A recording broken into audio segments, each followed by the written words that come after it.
पढ़ाते हैं combine the sentence. Combine the sentence के अंतर्गत सबसे पहले कंजक्शन समझाए जाते हैं।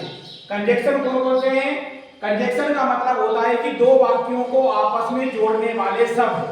कोई दो सेंटेंस है, उन दो सेंटेंसों को आपस में अपन जोड़ते हैं तो वो जोड़ने वाला जो शब्द है उसी का नाम है कंजक्शन, यानी योजक शब्द, संयोजक शब्द। तो कंजक्शन कौन कौन से होते हैं? जैसे एक तो unless, as soon as, as long as, and, but, because, so, who, when, until, while, और otherwise, so that, which, since, where, how, that, then, who, and।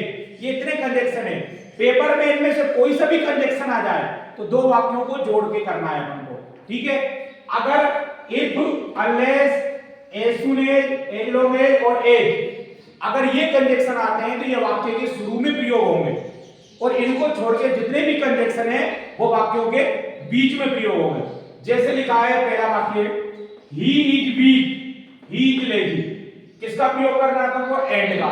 तो क्या हो जाएगा? He is weak and he is lazy, किसका प्रयोग करना था तुमको? एंड का। तो एंड का दो वाक्यों के बीच में प्रयोग हो गया।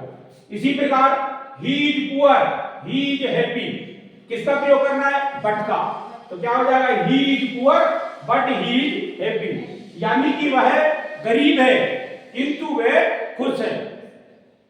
Rohit is my friend, he is sitting at the last bench, किसका प्रयोग करना है? हु का। रोहित जो है वो मेरा मित्र है, वे लास्ट वाली बेंच पर बैठ रहा है। तो क्या हो जाएगा? Rohit is my friend who, he को हटा देंगे अपन यहां, सीधा लिखेंगे इज।